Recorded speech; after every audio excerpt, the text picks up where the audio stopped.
Okay, we left off Yutes Amud Aleph.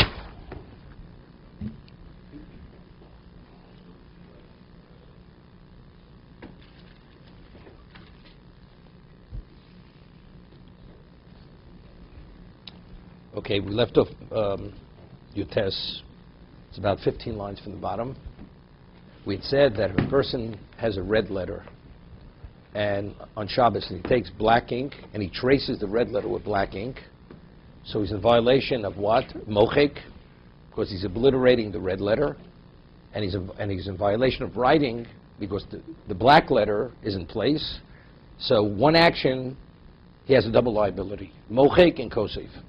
That's what the Gemara said. Chayv Shtayim. The Gemara says in Shabbos. Again, this is all review for some of you, if you remember. Otherwise, it's like learning it the first time. The Gemara says that Zomer v'tzorch leitzim. A person prunes a tree and he has an interest in the wood. He's chayv shtayim. So you're doing one action, but you have a double liability. Zomer is noteya, because when you prune a tree, when it needs pruning, you're enhancing its growth. And also, you're in violation of kotzer, reaping. So one action, you have a double liability. So here also, he's obliterating the original letter, and simultaneously he's writing a better quality letter, which is the black letter. Chayv Shtayim. Okay? Boimini Rishloch Rabbi Yochanan. First of we'd learned that Mochek was where you do an erasing for the purpose of preparing the writing. So here, the same thing. The erasing, well, the way Tosas explained, when you put the black letter on top of the red, the black letter is even more enhanced. It's more enhanced. But you really haven't erased. The red letter doesn't exist any longer. It does exist. It's just underneath. You haven't erased. I mean, erasing, I've always thought it was like the scratch. Well, let's talk. What about something similar? What's choresh? Choresh is plowing. What is plowing? It's the preparatory stage for planting. Okay? So there's a miri we had in Shabbos. Again, there's a review a little bit. That the miri cites Yerushalmi. What happens if you have a field that has it's marsh? You can't cultivate it. So what did they do in the old days? They would torch the field. They would burn everything off the surface, and so what are you in violation of? So the Yerushalmi says that you're in violation of choresh, although you didn't turn over the ground, because what is choresh? The preparatory stage for planting. So whatever that may be, that's mochi means literally physically erasing. So David said, well, but the letter is under the black letter. Doesn't make a difference. But for all intents and purposes, it doesn't exist any longer. It's not like you put a tape over it. You know, it's interesting. In 48, they sent enormous amount of Sifrei Torah to Eretz Yisrael. If you remember, I'm not sure from Israel what shipping lines went, but from the United States they had Zim lines. Zim. Remember Zim lines? No, but then it was an Israeli shipping. People, they would travel to Israel, they would travel on Zim lines. So they had no Sifrei Torah in Israel. You had all the people coming over, they had endless communities developing, they had no Sifrei Torah. So they sent literally hundreds and thousands of Sifrei Torah from the United States to Israel for the communities. Now the question is, where do you store them? So they would put it in the hold in the ship. They'd be on the floor, just piled up, disrespectful. So what they did, there was a whole question. So they took a piece of cloth, it's a weak leniency, and they taped it over the letter. So by taping, to invalidate any of the letters, to invalidate it, let's say you would actually scratch off one of the letters. It's puzzle. So postal Sefer Torah, you don't have to conduct yourself with the same level of respect as a kosher Sefer Torah. But you're not permitted to postal a Sefer Torah. You're not permitted to invalidate it. So they took like a piece of cloth, and they taped it over, let's say, one of the letters, and therefore it's as if it couldn't be read. So that was like a semi-invalidation. Still not respectful, though. Still Sefer Torah. But they had no choice. You want to minimize the disrespect. I mean, the Mishnah says in Brochos that if you're riding on a donkey and you have a Sefer Torah, you should hold it. What about if you're fleeing from bandits? You even permit to sit on the Sefer Torah. You have no choice. You have no choice. It's not a disrespect. It's when you have an alternative. You could be doing more respectful, doing not more respectful. That's considered disrespect. So here they did that. But you see, the letter existed under the cloth, but there it did exist. It wasn't attached to it. Here we're talking when you attach that black ink, even though chemically you may be able to dissolve the black ink and restore the red ink, but for all intents and purposes, unless you have that ability, the red letter doesn't exist any longer. It doesn't exist. It's a black letter, and not only according to Tosas, when you write a black letter on top of red letter, the black letter is even a more enhanced letter. The red letter enhances the way it radiates. It's a different level of black. It's just the opposite. That's it's preparatory. So covering it, putting it out of existence. I would say the opposite. I would say that it's not erased. For sure, it is actually continuing to contribute in a positive way. Doesn't make a difference. That's not erased. Could I ask you a question? No. But the letter doesn't exist as a letter. The red letter doesn't exist as a red letter. It's an undercoating. Before it existed as a letter. Now it exists as an undercoating. It's like priming a wall, then painting the wall. That's exactly right. No. I would say the priming isn't erasing. Priming is the preparation for the painting. That's exactly right. And that's exactly what mochik is. Mochik is preparing the writing surface for the ultimate writing. That's what mochik is. Then erasing is the wrong. No, but it's mochik al nas lichtov. That's the classification, right? Constructive erasure, like sosar al nas livnos. Destroying a building to prepare a building site to put up another building. One would never describe priming a wall as erasing. Because you're not erasing anything there. That's exactly. No, but but the whole concept mochi am nas lich. What do you need al nas lichtov? You have kore am nas lit for. You cut a piece of material to be able to sew it properly.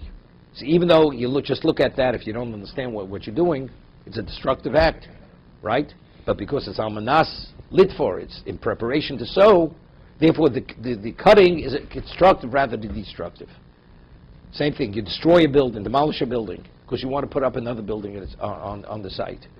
So you've destroyed the building. That's makalkel. It's destructive act. No, that's constructive because it's in preparation of the new building, preparing the building site. Okay?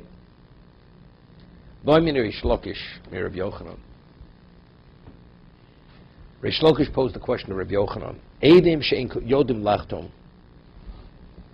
Witnesses who don't know how to sign their names. Mal sheyichtov lehem b'sikro. Interesting.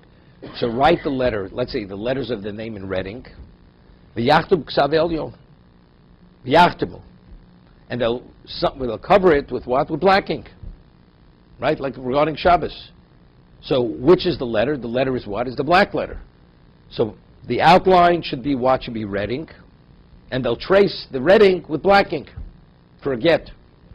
Is that a proper writing? Is that considered the witness's signature? Ernie, here to Shiloh. What's the question? Ksav Elyon Ksav. The second writing, the writing on the red letters, is that considered you've written? Owen Ksav? Or is it not considered writing? It's the original letters there. It's called an enhancement of the first letter. Omalein Uksav. So Rabbi Yochanan says to Rish Lakish's Talmud, it's not. You're not able to do it. Omalei. So Rish Lakish says to his Rebbe, Halo Libriteni Rabbeinu Ksav Elyon Ksav Linyan Shabbos. You've ruled that regarding Shabbos, that if you have a red letter and you go and you trace it with black ink, it's considered you're obliterating and you're writing. You're liable for two chatos. So if you're in violation of Shabbos, it's called a ksav. So it should be considered writing regard to the get. So why are you saying it's not a ksav? Seems it's contradictory. You say to make the get stand, so that witnesses come and say, I recognize the signature. Now, if it's not the signature, meaning the style, the way they sign their name, and they're just copying somebody else, the way somebody wrote their name, how are you going to recognize their signature? They're just tracing what somebody else. It's not their signature. They wrote the letters and somebody else wrote for them in their own style. Man can't write. He doesn't have a signature to be recognized. I understand. So how can you recognize their signature? It's not their signature. Wait a second. Let's talk. I mean, the question doesn't begin. Again, why do you have to substantiate a document? Because it may be a forgery. These people, they don't know how to write, right? You write the letter in red, which is the outline. The person is going to trace it in black. He does this before the Bezdin. The only reason why you have to substantiate because it may be a forgery. You don't have to recognize the signature to be a signature. You have to recognize the signature that's not a forgery. But if I know this is an authentic signature because he wrote the letter, begins and ends with that. The court knows this is an authentic signature. He lives in a different town. You don't have to. The court already, it's called the henpick. You have a certification of the court on the document. This is an authentic document. It's the henpick that makes the get stand. And No, the henpick only tells us that it's not a forgery. It's just Okay? the henpick's husband.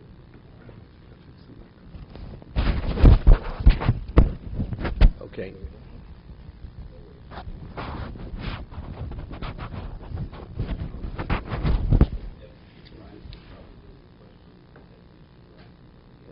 If it's considered you've written on the Shabbos, that means that's called you've written. So if you've written to be liable for chatos, it shouldn't be considered you've written regarding. You put your signature on the you wrote your signature on the document. Goes hand in hand. But we'll see Rabbi Yochanan's answer. No, he doesn't answer that. Rabbi Yochanan is going to answer Rish Lakish in a moment. There's a what's his name? There's a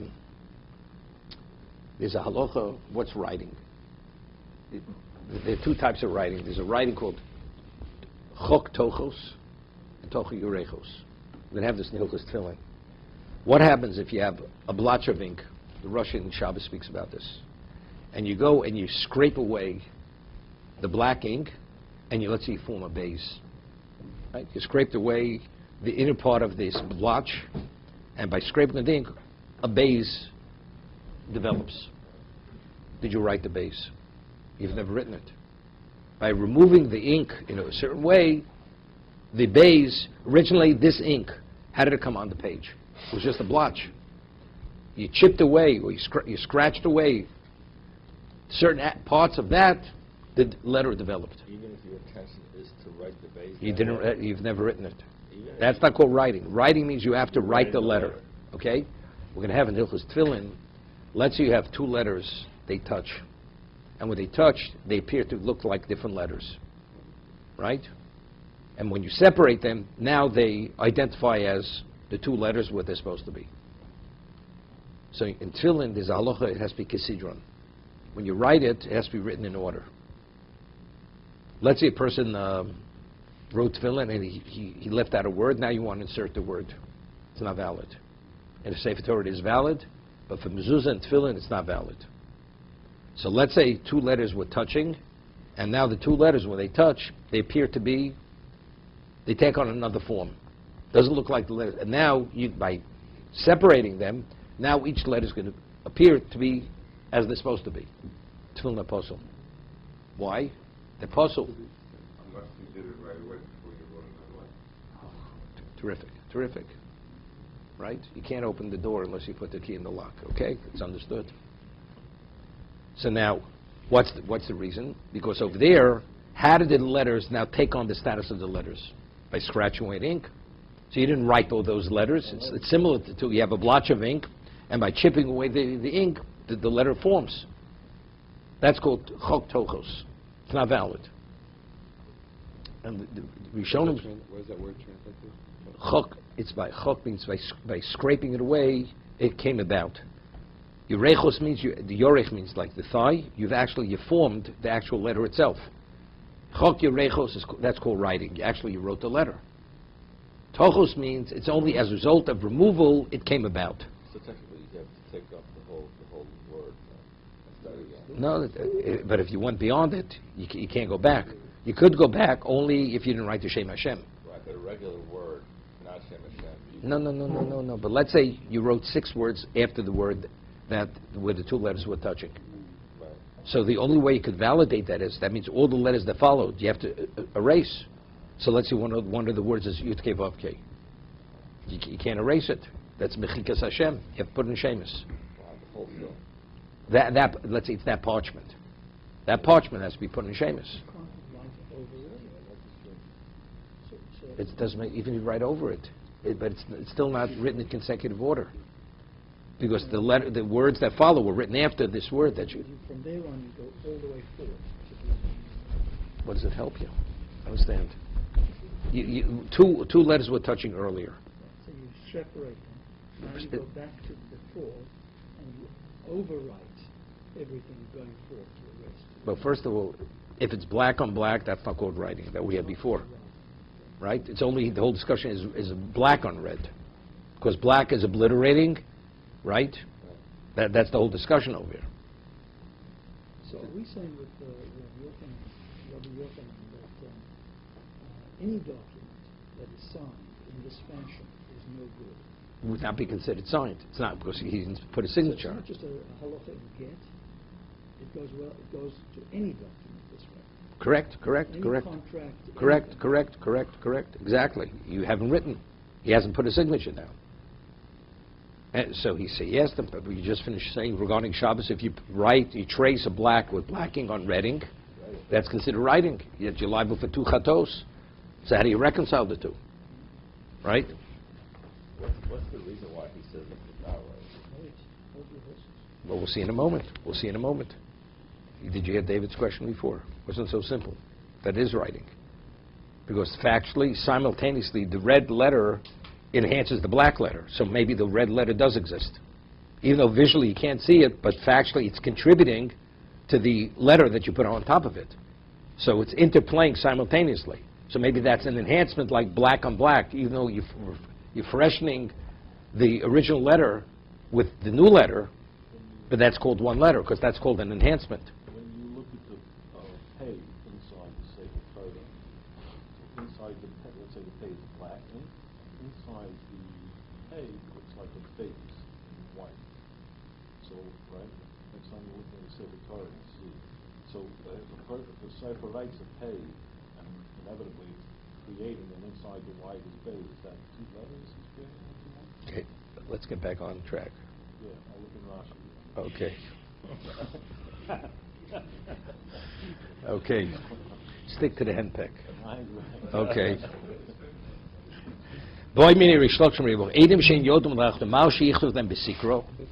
Can you write the letters in red ink? And they'll sign with black ink on the red ink. He says it's not considered writing. They haven't written. You said that if you write with a black, you trace with black ink on red, it is considered writing. So Rashi says, he says, because based on our estimation, we had said it seems to be considered writing. To be machmir. Are we going to actually act and rule when it's applicable? Now, what's the halacha if a person's not liable for chag? If a person wants to donate consecrated shlomim, although he has no obligation, it's a valid consecration. An olah, it's valid. But a person wants to consecrate a chatos, and he's not liable for a chatos. You can't. You're not able to. So if over here it's not considered a violation of Shabbos, and he would say this should be a chatos, and he brings it, what are you bringing? You bring chulin ba'zorah. It's chulin. You're sacrificing an animal that's not non-consecrated animal. So he says, b'chinase maseh. Just because we said theoretically he should be liable for 2, do you think if it would actually applicable? Do you think I would allow a person to bring an animal? Definitely not. Lo you see somech al dvori. I would not rely on what I had said, which is only considering it. He may be bringing a non-consecrated animal to the Azorah, into the sanctuary. It's a Torah violation. You know, it's good we could talk theoretics. But when it comes in reality, the application, it's not simple. So then we're going to get, is it ksav or not? We'd have to be machmir. Just as if the Beis Mishnah would stand, I would not allow the person to bring a korban, because it may be not accurate what I'm saying, and therefore would be chum azora. In fact, it's not a ksav, then it has no signature. It's not the signature of the witnesses. It's machmer with the Shabbos. It's lahachmir. Chayv shtayim is only to bring out the possibility of how severe it could be. So you can't Is it machmer. reality that? Maybe not. How's it machmer with the get? Mahmoud, it means you should not allow them to sign. The chumrah is that it's not valid. Not valid as chumrah.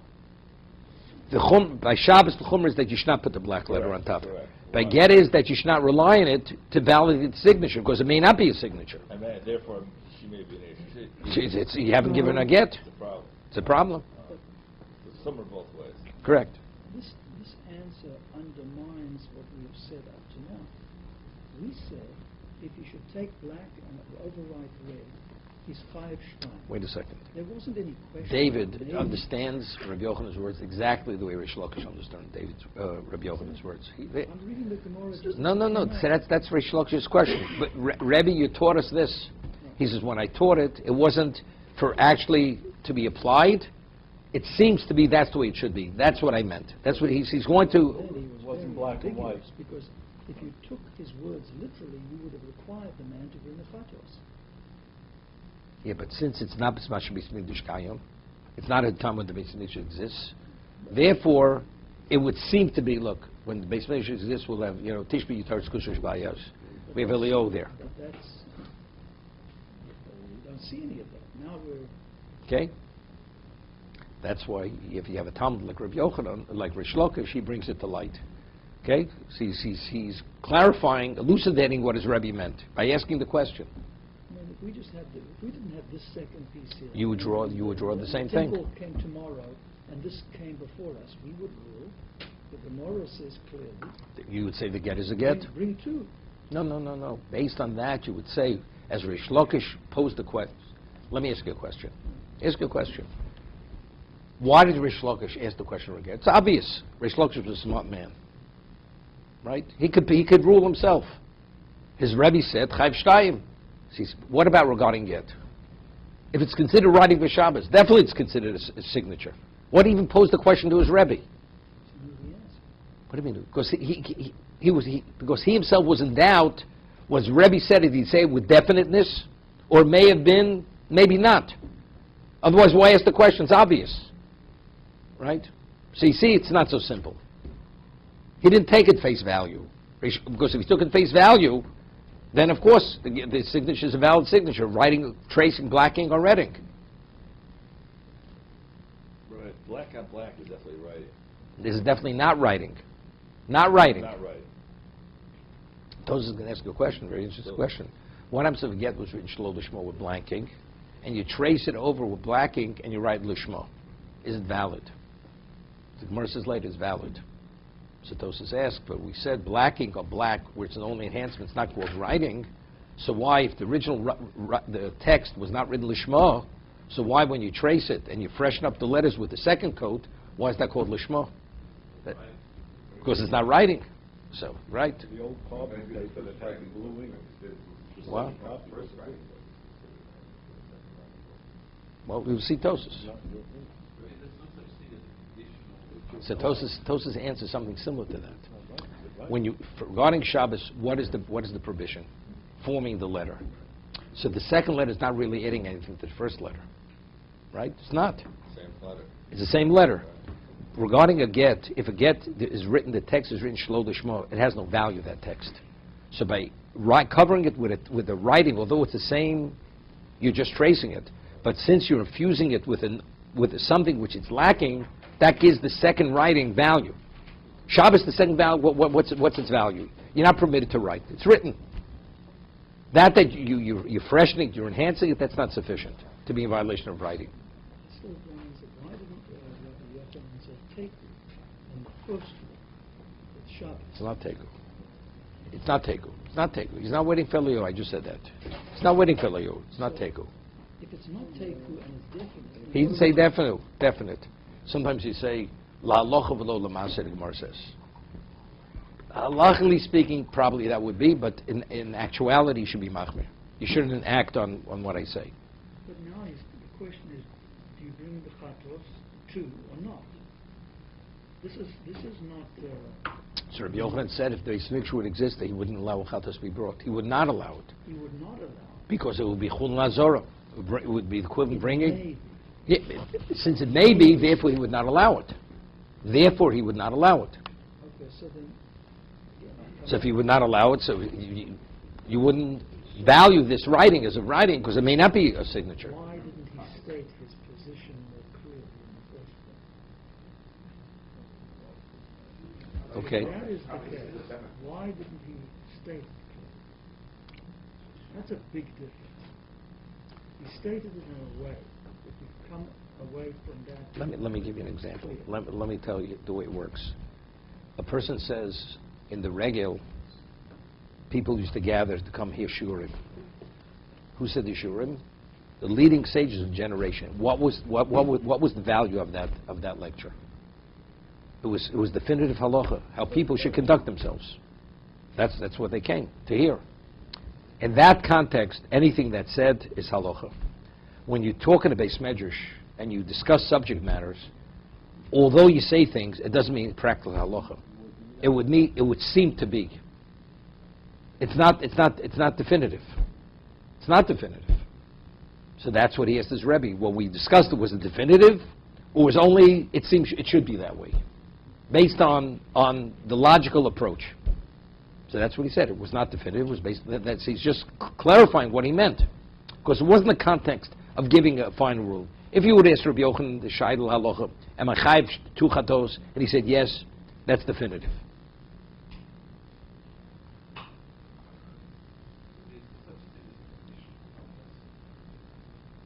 No.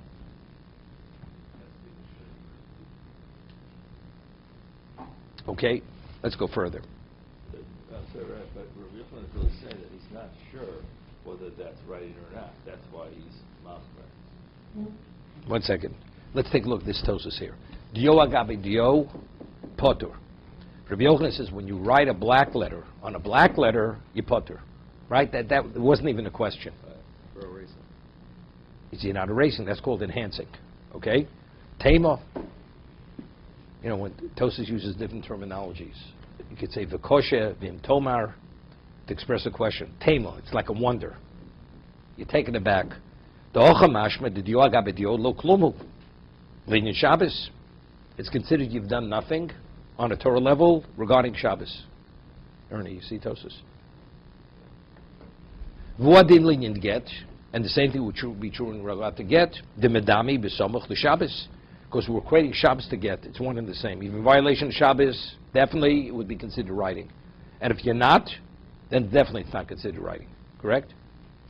We're equating the two, one to the other.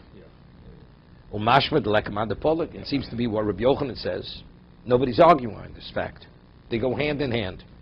Ulakaman amina kosvu shlo lishmo. The Gemara says later that if a person had written the get, not lishmo, not for this particular couple.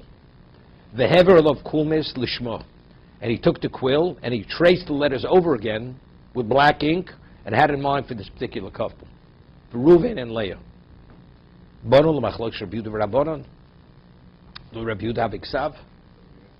second. What is he doing? No, of course, it has to be writing. Of course it has to be, yes. So there is an opinion. There's a Tano holds that it's what? That it's considered, although it's only an enhancement.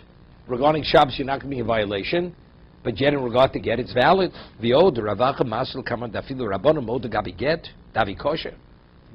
only rabbinically for other shtoros not, but for get it would be valid. So we hear, according to Ravacha, everybody concurs, black ink on black ink is considered writing. Otherwise, if it would not, if it was rich shlo lishma, it should be puzzle.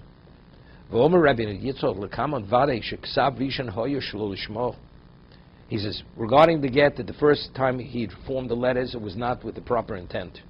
And the second writing, the tracing, he had in mind specifically for this couple.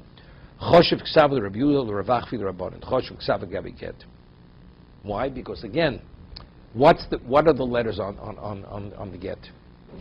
It's a get. If it's rich shlo lishma, it's just text.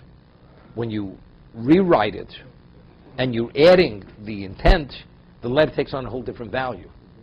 Shabbos, what is the violation? You're not permitted to form a letter. So the letter was formed. So when you trace it with black ink, what did you do? Nothing. So therefore you potter. But over here, that the text without the intent has no value regarding get. So when you write the second, you trace it with the intent, what are you doing? You're adding something which gives it a whole different level of meaning within the context of get.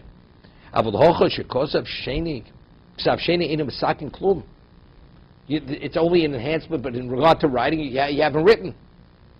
Even Rabbi Yehuda concurs, it's nothing. It's not a ksav. Per Gabona, on Shabbos, regarding Shabbos. It's nothing. Even if you had intent on Shabbos for some reason. What intent did you have? Whatever. Any doctrine he has intent to. See, he's He asking. writes something. No, it's interesting. What about a person? Okay, very interesting. Let's say a get. It was written Shlo Lishmo, and on Shabbos he retraced the letters Lishmo. What do you mean violation of writing? I would say yes. Now he made the Creating request of get. it, because that get with Lishma is writing. Well, it wasn't a get, now it's a get. At least it would be market of package. Let's say he didn't write all the letters. Let's say he wrote 50% of the get. Would it be in violation? He wrote the get. No, but the letters that he infused with the intent. So it's not a valid get. Wait a second. You know, it's very important to remember things of the past, to discuss with the present, and to link the past to the present. Because we once discussed Reb Lezer, there's an argument between Reb Lezer and the Chacham, Machshir Mila Docha Shabbos, not Docha Shabbos. Are you permitted, if a person doesn't have a scalpel, are you permitted to transport the scalpel on Shabbos to circumcise the child? Reb Lezer says yes. Reb Lezer says yes. If you have to actually forge the steel to make the knife, or cut wood to make coals, to make the knife, so you're permitted. Unless it was a C-section. Right? You're permitted. Because he owes machshiri mitzvah dochi. So Mar asks a question, you have a four-cornered garment here, you have a four-cornered garment, so you should be permitted to put tzitzis in the four-cornered garment on Shabbos. Right? Even though it's kosher. But again, it's machshiri mitzvah. Reb Lezer says that all machshiri mitzvah are docha Shabbos. Whatever facilitates the mitzvah, that overrides the Shabbos. No. The Gemara goes through a lulav, permitted to cut a palm branch. Everything. The Gemara goes through many cases. On Shabbos, according to Reb Lezer. Because he holds machshiri mitzvah docha Shabbos. If the mitzvah can be done on Shabbos, whatever is needed to facilitate the mitzvah overrides Shabbos. So you're permitted to wear a garment, a four-corner garment with tzitzis on Shabbos.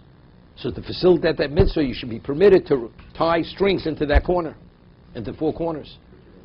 Wait a second. You want to hear what the Gemara says? I think gives a better answer. So the Gemara says, because the boy mafkir, what would be if the person would disown the four-cornered garment? You have no obligation. It's only if it's your garment. So since he's able to circumvent the obligation by disowning the garment, therefore that's the reason why it doesn't supersede the Shabbos. By circumcision, you have to circumcise. You have no choice. So the others would agree to that. So therefore, Rebbe Lezer agrees. Unless it was a C-section. Remember what we said earlier? Okay. Yesterday you showed up 7:25, right? Okay. So the Minchas Chinuch asks a question. We mentioned this. Minchas Chinuch asks a question. Why don't the answer more simply? The reason why it's not Docha Shabbos, what's the halacha if you make a kesher shel kayomo and you have in mind to open it within 24 hours? Right? You're not in violation of Shabbos. So over here, he says you're able to reconcile both. You tie it into the garment, you're permitted to wear it, and you fulfill the mitzvah of tzitzis, and what? And you're not in violation of Shabbos. It's only if you're not able to fill the mitzvah unless you actually violate the Shabbos. You can open the double knot. That's the Minchas question. It's not, because it's not permanent. No, but you brought something to a finish. So I'll tell you what they answer. Minchas Chinuch doesn't answer it. The Be'er Halacha answers the question by saying that since the Torah values it as a kesher in regard to tzitzis, it's a kesher for Shabbos. That's what I was, how does your intent change that? That which made a picture of the other, it's just something in your head. We always said that you don't speak it, you don't actualize it is nothing. You know, today, when people go Galila and Mincha, right? So, years ago, when you went Galila, what you tied the Torah was with a belt. You had to make a bow, or a double bow, whatever it was. Today, you have a clasp. But years ago, and if you remember, many years, you know, or by Yekis, they have the wimple. You know the wimple. So they tuck it in. So it's never, yeah, Ernie knows this, right? Sadik Shimon knows this. Okay, they tuck it in, but what people, they would actually tie it. So there's a whole question, even a bow, leaving it for a few days, because so if you tie it, let's say, Mincha, you're first going to open it on Monday. And what happens if you don't use it safe till next week? It becomes a problem. It's a whole question. So people, Mincha, they would always tuck it in. In the morning, they would tie the bow or the double bow, but Mincha, they would be machmir. But again, what is Keshesh Kayoma? It's based on, is this going to be permanent or not permanent? This is the question. The Be'er Halacha cites a Taz. The Taz's position is Keshesh Kayoma is not based on what you created, is it going to be permanent? The Mishabur shows differently that if you make a knot which can be permanent, it's around what your intent is. They're arguing at this point. Is the intent to be continued?